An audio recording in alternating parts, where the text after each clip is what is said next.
주님께서 제자들에게 하신 오늘 말씀은 제자들이 그대로 실천하기에는 쉽지 않았던 것 같습니다. 주님의 말씀과 자기들의 현실은 너무 거리가 멀어 보였습니다. 사람을 실족하게 하는 일이 없을 수는 없다. 이 말은 누구나 그럴 수 있다는 말이거든요. 실족하게 한다는 말이 뭐겠습니까? 시험 들게 하나 걸려 넘어지게 한다는 겁니다. 만약에 작은 자에게도 그렇게 한다면은 연자맷돌을 목에 메고 바다에 던져지는 것이 더 나을 것이다. 그랬습니다. 이 연자맷돌은 혼자서 이렇게 돌리는 손맷돌이 아니고 여러 사람이 또 말이 이렇게 돌게 하는 큰 돌이 있지 않습니까? 그걸 목에 메고 바다에 던져지니까 다시는 떠오르지 못하는 거죠. 수장시키는 거죠. 사람 하나를 실족하게 하면은 그러는 것이 더 낫다는 것입니다. 자, 누구나 있을 수 있는 일, 실족하게 하는 일이 없을 수는 없으나 그랬으니까 누구나 있을 수 있는 일을 한 결과치고는 너무 가혹합니다. 그리고 사람이 죄를 짓고 다시 돌아와서 회개하노라 이리 말하거든 하루에 7번이라도 용서하라 했습니다.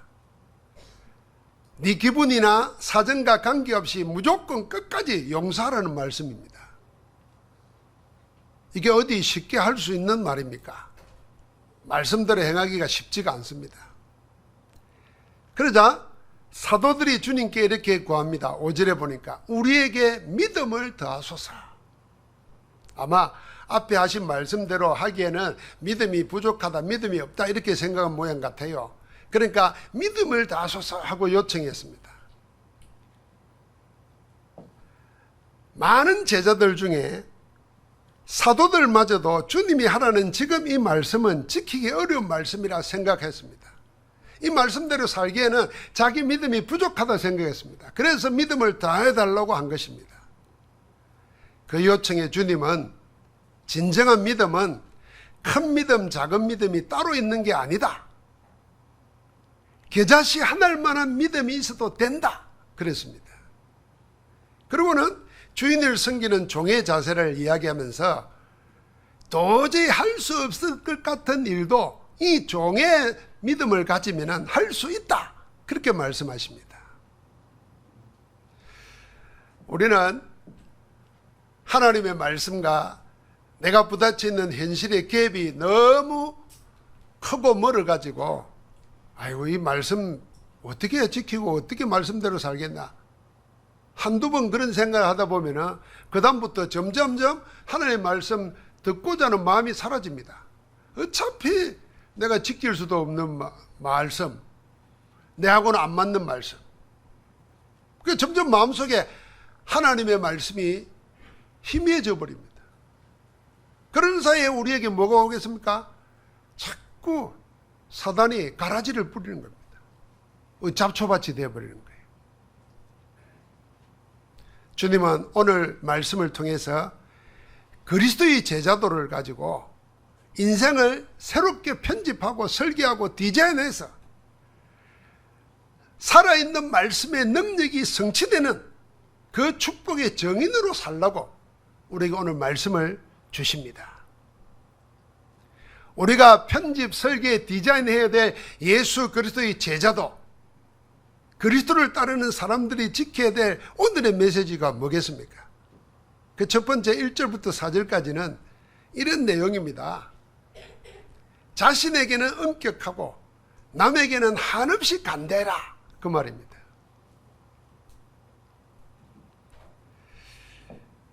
그러지 않았으면 좋겠는데 뜻한 대로 되지 않는 일이 우리에게는 너무 많습니다.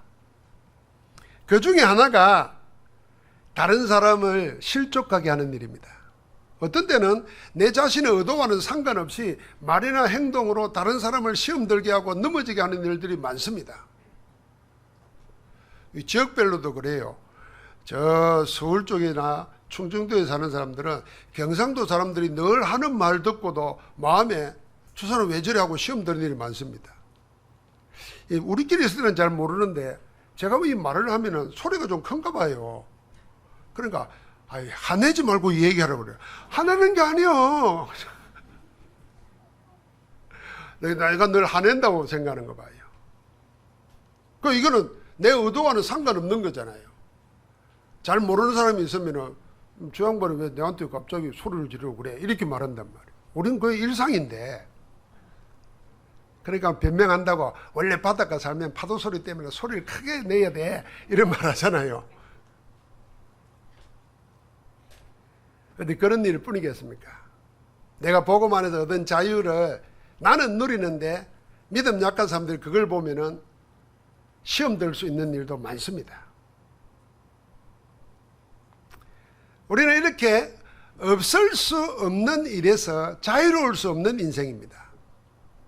어쩔 수 없이 또는 의식하지 못하는 가운데 일어난 일일지라도 그게 만약에 한 사람에게 그렇게 한 사람에게는 하가 있다 그랬어요.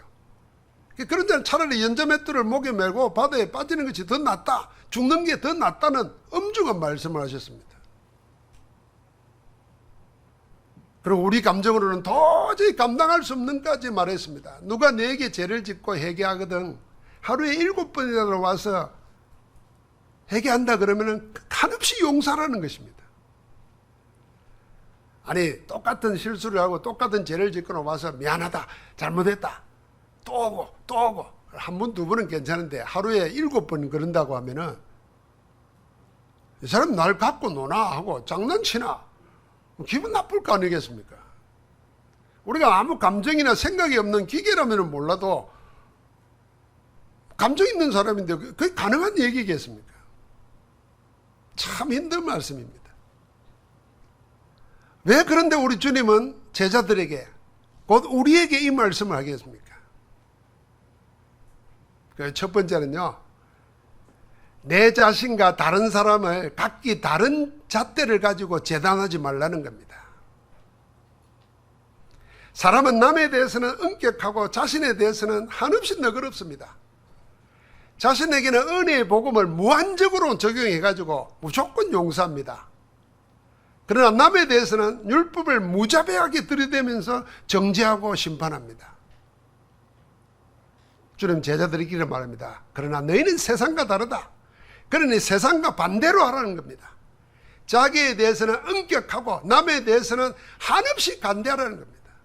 하나님의 말씀으로 자기를 살피고 다른 사람을 은혜의 복음으로 바라보라는 것입니다. 두 번째는요, 1절 4절의 메시지의 핵심입니다. 너희는 너희를 넘어뜨리는 죄에 대해서 경고하고 회개하고 그리고 무한한 용서로 그 죄와 싸워 이기라는 말씀입니다. 누가 자기에게 하루에 7번이나 똑같은 짓을 되풀이한다면 이를 이해하고 용납하고 받아들일 사람이 과연 몇이나 있겠습니까? 찾아보기 힘들 것입니다. 그런데 이 메시지의 핵심이 뭐겠습니까? 우리를 세상적 육신적으로 몰아가서 세상과 똑같게 만들어서 세상을 이기지 못하게 하는 죄와 싸우라는 것입니다. 죄를 문제 삼지 말고 죄를 하나님께 맡기고 용서해버리고, 그게 죄를 이기는 길입니다. 여러분, 우리가 다른 사람의 잘못이나 다른 사람의 문제, 죄를 가지고 자꾸 문제 삼기 시작하면요, 처음에는 좋은 의도로 했어요. 그런데 계속 그걸 문제 삼다 보면 나도 모르게 자꾸 내 마음이 강팍해집니다. 그러면은 그 사람을 죄에서 건져내고 구해야 되겠다는 생각 본질은 사라져버리고 그 강팍한 마음에 서로 싸웁니다. 오늘 보면 은혜는 내게 다 떨어집니다. 그런 죄와 싸우라는 겁니다. 우리 속에 내재되어 있는 죄의 속성, 그게 뭡니까? 나 중심, 내 욕심 중심, 내 일, 성과 중심. 그게 창세기 3장, 6장, 11장의 영적 문제 아닙니까? 여기에 휘둘리지 말고 복음의 능력으로 맞서 싸워 이기라는 것입니다. 그래서 하루에 7번이라도 용서하라는 것입니다. 도저히 하지 못할 것 같은 이 어려운 하나님의 말씀도, 내 현실과는 너무 맞지 않는 것 같은 말씀도, 그 말씀을 주신 하나님의 계획을 발견하면은, 그리고 말씀을 통해서 하나님의 하실 일이 있다는 것이 믿어지면은 말씀 따라 할 수 있는 힘이 생깁니다. 여러분, 애굽에서 나와가지고 홍해를 건널 때 하나님이 바닷물을 쫙 갈라놓고, 자 이제 갈랐으니까 걸어가라 이렇게 말했더라면은 쉽게 걸어갈 수도 있었을 거예요. 그런데 바닷물은 넘쳐납니다. 어떻게 바닷속으로 들어가겠습니까? 그건 죽는다는 건데. 그런데 말씀하신 하나님을 믿고 발을 들여놓을 때 물이 갈라졌어요. 말씀이 내하고 안 맞다, 이 말씀을 내가 어떻게 지키겠나, 그러기에는 내 믿음이 부족하다 하고 아무것도 안 하면은 절대로 말씀 성취 안 됩니다. 말씀하신 이가 하나님이시니, 그렇게 말씀하신 이가 나를 사랑해서 독생자를 희생시키시고 나를 구원하신 하나님이시니, 그 하나님을 믿고 말씀을 순종하려고 하면은 말씀을 행할 수 있는 능력이 위로부터 오는 줄 믿습니다. 말씀 다 성취해 놓고 믿으라 그래도 안 믿는 게 우리의 인간인데, 하나님의 성령의 역사 가운데 하나님을 믿으니 나를 믿으라 말씀하셨잖아요. 그 말씀의 능력을 믿고 실천할 때, 행할 때 말씀대로 될 줄 믿습니다. 두 번째, 우리가 인생을 편집, 설계, 디자인해야 될 제자도의 두 번째가 뭐겠습니까? 5절과 6절입니다. 겨자씨 한 알만한 믿음, 믿음의 본질을 가지라는 것입니다.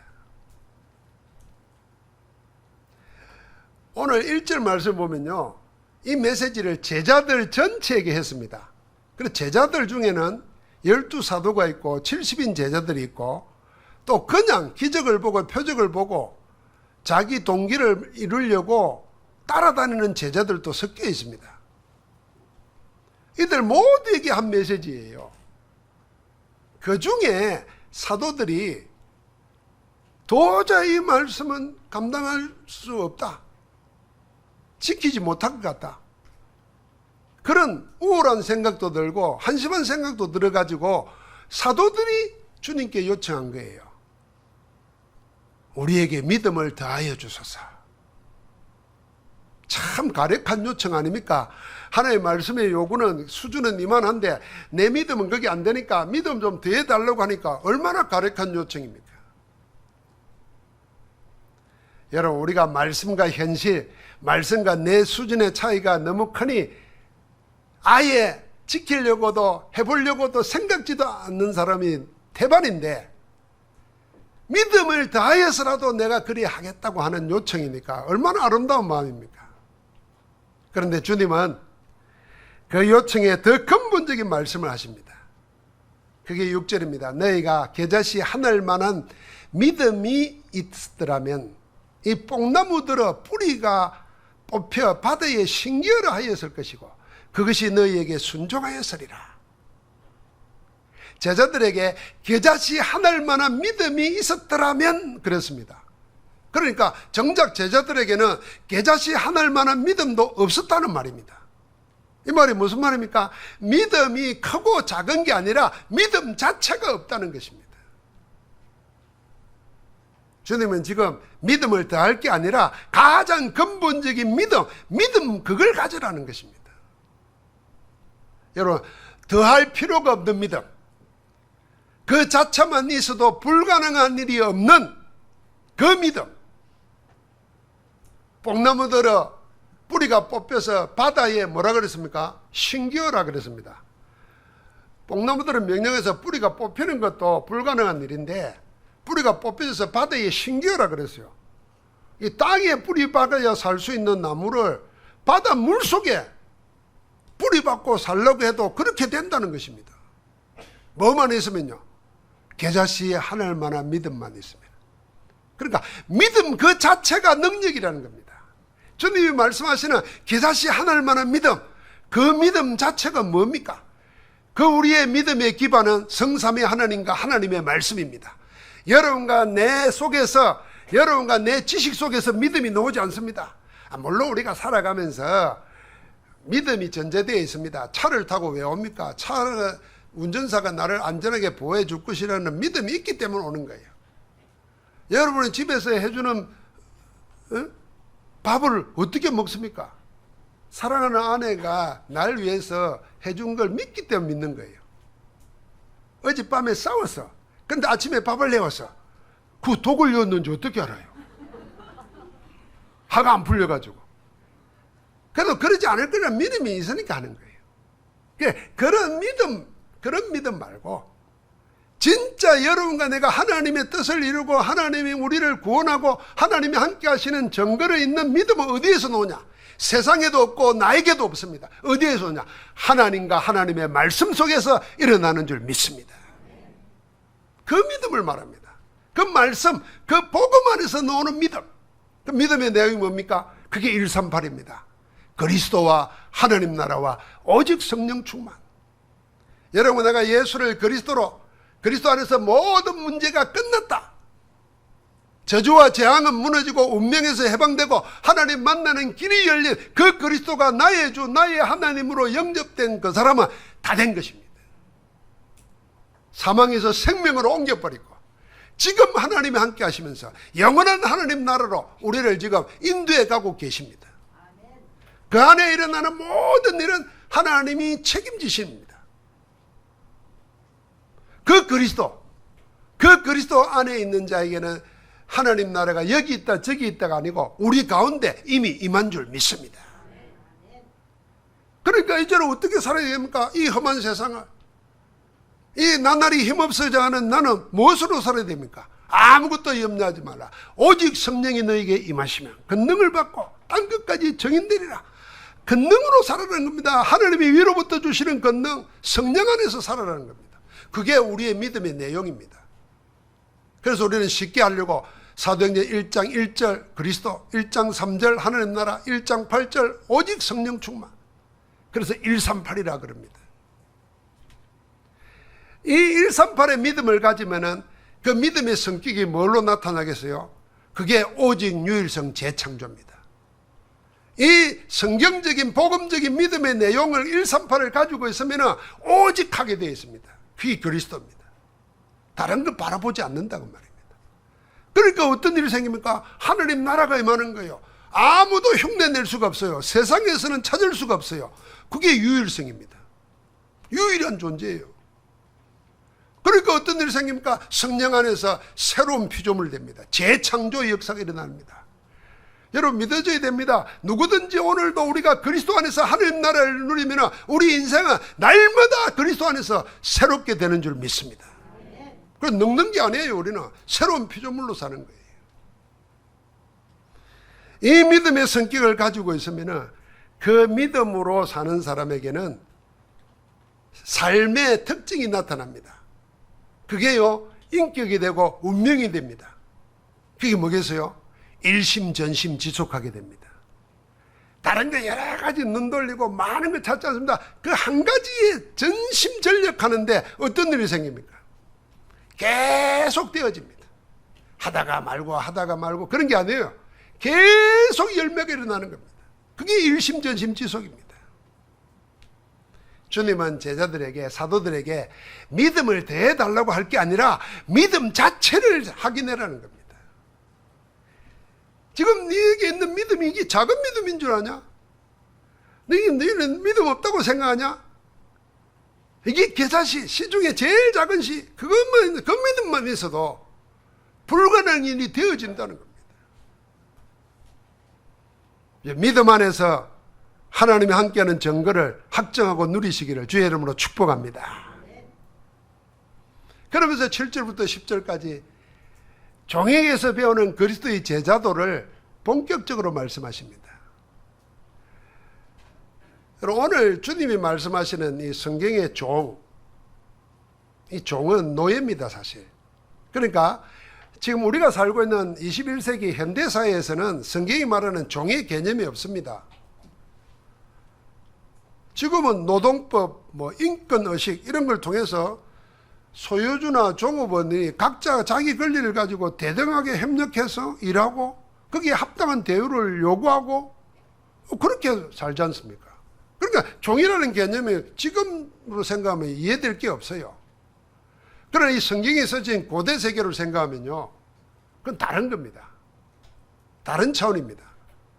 고대 시대의 종은 노예입니다. 노예는 주인의 소유물입니다.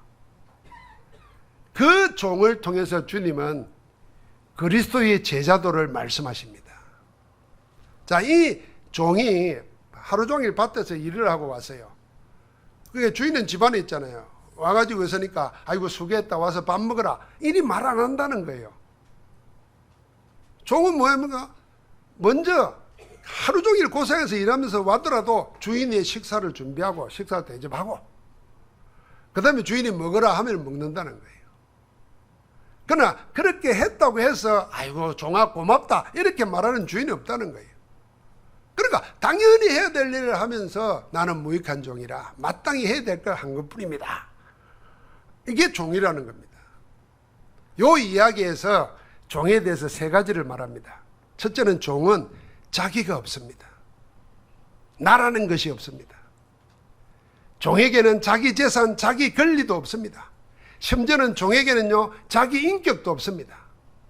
종에게는 있는 것이 있다고 하면 오직 주인이 있습니다. 주인만 있고 주인의 것만 있습니다. 이 종에게는 주인과 주인의 것이 자기의 전부입니다. 그래서 종은 언제나 주인이 먼저이고 주인이 전부입니다. 그런 것처럼 예수 그리스도의 제자도 그리스도와 그리스도의 것이 나의 전부여야 됩니다.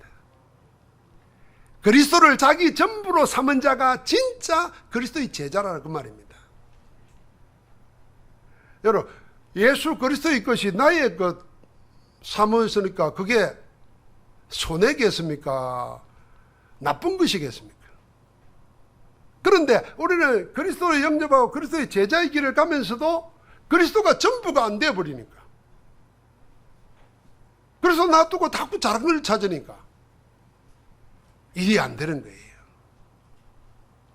그래서 사도 바울은 이렇게 고백합니다.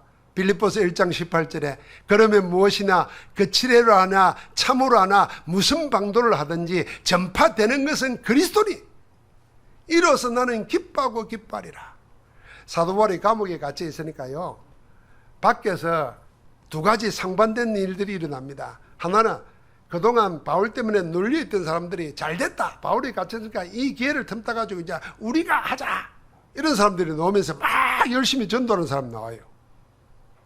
그런데 한쪽에는 바울이 전도하다가 감옥에 갇혔으니 그분을 대신해서 우리가 하자는 사랑하는 마음으로 해요.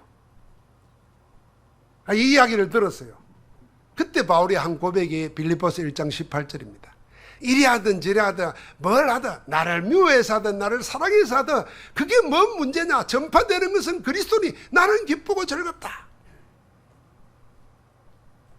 빌립보서 1장 20절 21절에는 더 이렇게 말합니다. 나의 간절한 기대와 소망을 따라 아무 일이든지 부끄러워하지 아니하고 지금도 전과 같이 온전히 담대하여 살든지 죽든지 내 몸에서 그리스도가 존귀하게 되게 하려 하느니 이는 내게 사는 것이 그리스도니 죽는 것도 유익함이라. 그러니까 바울은 그리스도가 자기 전부가 되어 있는 겁니다. 그러니까 바울에게는 자기를 미워해서 하든 사랑해서 하든 그게 문제가 안 되는 거예요. 그리스도만 전파된다면. 두 번째로 종을 통해서 배울 제자들은요, 종은 주인입니다. 뭐 이런 말이 있습니까? 종이 주인이다. 여러분, 주인이 어떤 신분인가에 따라서 종의 위치도 달라집니다. 종이라고 다 같은 종이 아닙니다. 강도 밑에서 일하면 강도의 종이지만 임금님을 섬기는 종은 임금의 종입니다. 같은 종이 아니에요. 물론 주인과 종은 별개입니다. 그러나 종은 주인을 통해서 자기를 말합니다. 주인으로 자기를 나타내는 겁니다. 누구의 종이냐? 그게 나를 나타내는 거예요. 강도 밑에 있으면 강도요. 그럼 임금님 밑에 있으면, 자, 이제 대답해 보세요. 강도 밑에 있으면 강도의 종이면 뭐예요? 말씀하옵소서. 뭐예요? 강도지. 그럼 임금님 밑에 있으면 뭐예요? 임금이요. 아직도 이해가 안 되는 모양인데요. 뭐 강도나 도둑놈이나 같은 말이지만, 도둑놈 밑에 있으면 도둑질하면 도둑놈이요. 임금 밑에 있으면 임금이요. 그 말입니다. 종은 주인을 통해서 자기를 말합니다. 주인이 자기를 나타내는 겁니다. 그래서 주인은 종이 아니지만은 종은 주인입니다. 진정한 종은 주인이 자기인 것을 압니다. 종은 주인으로 말합니다. 여러분, 전에 이런 얘기 했잖아요. 우리가 그리스도는 아니지만은 그리스도가 나요, 나의 전부입니다. 그 말은 무슨 말입니까? 내가 그리스도다 그 말이 아니에요. 나는 그리스도 아니지만은 나의 전부, 나의 믿음, 나의 신앙은 그리스도다 그 말이에요. 그래서 바울은 이렇게 고백했습니다. 갈라디아서 2장 20절 아닙니까? 내가 그리스도와 함께 십자가에 못 박혔나니 그런 적 이제는 내가 산 것이 아니라 내 안에 그리스도가 사신 것이라. 이게 영적 정체성이에요. 나의 옛사람 마땅히 심판받아 지옥 가야 돼. 창세기 3장 6장 11장 사단에 매여서 죄와 사망의 몸에 묶여서 저주받을 길을 걸어가고 있는 나는 죽었고, 옛사람은 이제 나는 뭐요? 그리스도 안에서 그리스도가 사신 것이라. 내가 이 육신 가지고 사는 것은 나를 사랑하사 자기 몸을 버리신 하나님의 아들을 믿는 믿음 안에서 사는 것이라. 여러분, 이제는 우리는 나의 전부가 그리스도이듯이 나를 살게 하신 그리스도를 믿는 믿음으로 나를 구원하신 그리스도로 살아가는 것이 종의 자세인 줄 믿습니다. 마지막 세 번째로 종이 가르치는 제자도는 뭡니까? 종에게는요, 요구가 없습니다. 종은 뭘로 사느냐? 주인이 베푸는 은혜로 삽니다.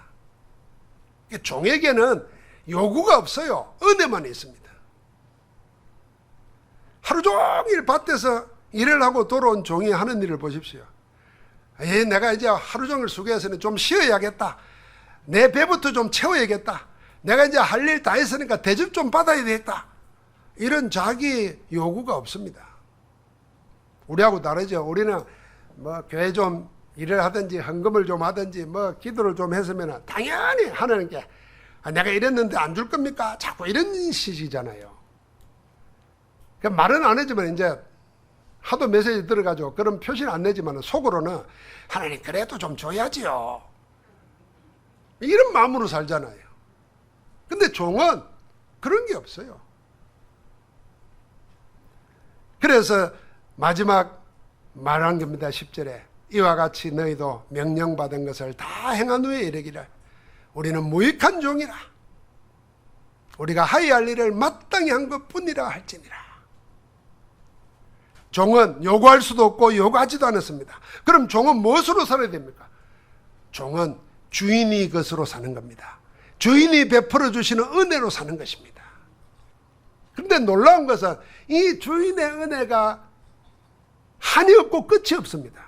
그게 하나님의 은혜입니다. 그리스도의 제자는 하나님이 그리스도 안에서 허락하신 모든 것으로 사는 것입니다. 전부 그리스도의 은혜에 감사하며 사는 종이 그리스도의 제자입니다.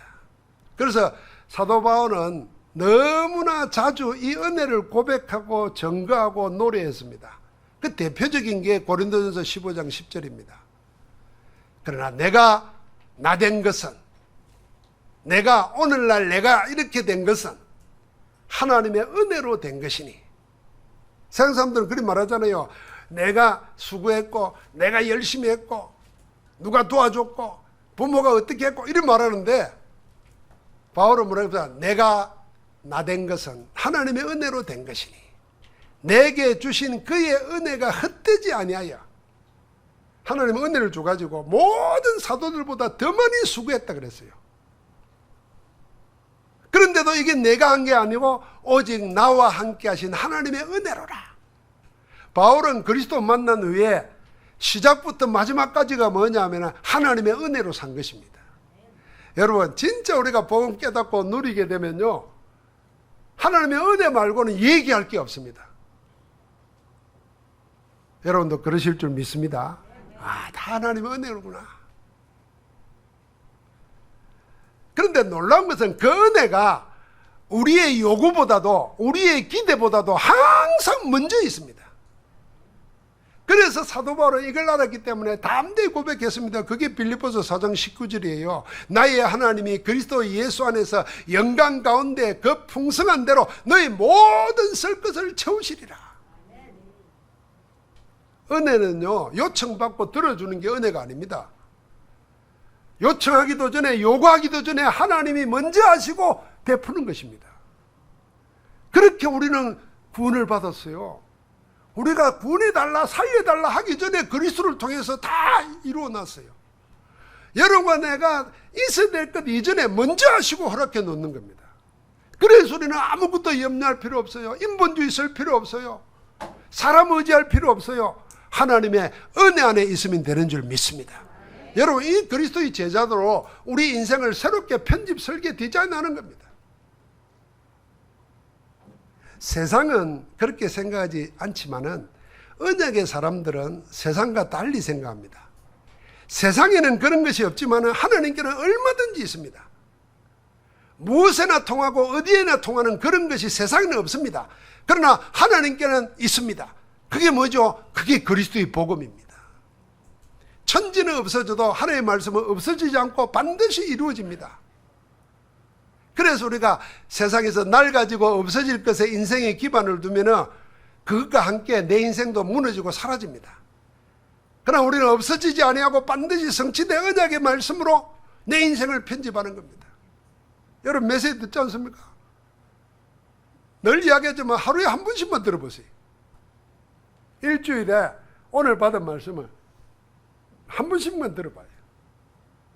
그러면 쓰지 않아도 하나님의 성령께서 내 영혼 속에, 내 속에, 가슴 속에, 심령 속에 자꾸 뿌리 내리게 합니다. 하나님의 말씀이 내게 없는데 하나님이 어떻게 그 위에다 집을 짓겠어요? 무너지고 말 집인데 어떻게 집을 짓겠어요? 하나님의 말씀보다도 전부 다 세상 말, 내 육신적인 생각, 틀린 것으로 꽉 차 있는데 어떻게 하나님이 복을 줘서 집을 짓겠냐고 말이에요. 그러니까 말씀이 내 속에 들어와야 되는 거죠. 그러면 여러분과 내 속에 어떤 일이 생깁니까? 이 말씀으로 편집된 걸 기도로 24 누리는 것입니다. 그게 인생 설계입니다. 그러면 하나님께서 내 삶과 내 인생에 우리 현장 속에 뭘 할 건지가 보입니다. 디자인이 되는 거예요. 그걸 따라가면 됩니다. 그렇게 산 사람들의 기록이 성경의 사람들이고 초대교회입니다. 아무것도 없었어요. 밖에는 박해와 핍박이 죽음이 기다리고 있습니다. 그런데 그들은 하나님의 말씀 붙잡고 계속 집중 기도하면서 말씀으로 인생 편집하고 기도로 설계하고 현장에 나가서 사실을 봤습니다. 그래서 불가능한 일을 보고 한 게 뭡니까? 은과 금은 내게 없지만 세상이 요구하는 거 내게 없지만, 이 말은 다른 말하면 나는 요즘 말로 루즈라 너가 볼 때. 그러나 내게 있는 건 내게 주노니 나사렛 예수 그리스도 이름으로 복음을 주는 겁니다. 그 복음이 세상을 바꿔버리는 겁니다. 주님은 여러분과 나에게 마지막으로 주고 가신 약속이 있습니다. 어디에나 통하고 무엇에나 통할 수 있는 걸 주었습니다. 그게 사도행전 1장 8절이에요. 오직 성령이 너희에게 임하시면 너희 없는 거, 너희 안 되는 거, 너희 못하는 거 다 알고 있다. 핑계대고 이유되는 거 다 그럴듯하고 다 조리 있다. 그러나 오직 성령이 너희에게 임하시면, 하나님의 성령이 임하시면 위로부터 되는 권능, 세상의 힘이 아닙니다. 하나님 주시는 힘을 얻고 그것으로 내 있는 것뿐만 아니라 땅끝까지 이르러 정인이 될 것이다. 지금 우리에게 아무것도 없어도 누가 도와주지 않아도 상관없습니다. 그야말로 nobody nothing이라도 관계없습니다. 어디에나 다 통할 수 있는 이 언약을 열쇠로 우리에게 가졌습니다. 오직 성령, 오직 권능, 오직 정인. 그래서 그리스도의 제자는 무엇에나 통할 수 있는 마스터 키를 가지고 있는 겁니다. 내가 천국 열쇠를 내게 주노니 네가 땅에서 매면 하늘에서도 매일 것이요 땅에서 풀면 하늘에서도 풀리리라. 그래서 우리는 다 가졌다는 겁니다. 한번 같이 합시다. 그리스도 안에서 다 가졌다. 다 가졌어요. 그걸 가지고 기도하는 겁니다. 자, 말씀과 현실은 겉으로 보면은, 대충 보면은 안 맞습니다. 지금 오늘 하루 먹고 살기도 힘든 사람, 지금 영적으로 내가 믿음이 있는지도 나도 모르겠다고 하는 사람, 하나님의 말씀은 너무 높아 보이고 멀리 보일 겁니다. 그러나 그렇지 않습니다. 그 갭을 극복할 수 있는 게 뭐겠습니까? 오늘 종이 우리에게 보여준 겁니다. 내가 없습니다. 주인이 납니다. 나는 주인입니다. 내가 그리스도가 아니지만 그리스도가 납니다. 이제 나는 그의 은혜로 삽니다. 그 언약 붙잡고 24 집중하는 가운데 하나님이 여러분과 나를 237 5천 정도 후대까지 모델로 정인으로 세워서 승리하게 하실 줄 믿습니다. 하나님 감사합니다. 주의 백성들에게 말씀이 성취되는 응답의 증거로 그들의 심령의 평안함을 주시고 언약이 기도로 누려질 수 있도록 각인뿔이 체질되게 하시고 말씀대로 성취하시는 하나님 나라를 보며 그 하나님 나라로 237 5천 종족 후대 살리는 그리스도의 제자로 복되게 하옵소서. 그 일에 우리를 부르시고 함께 하시는 주 예수 그리스도 이름으로 기도하옵나이다. 아멘.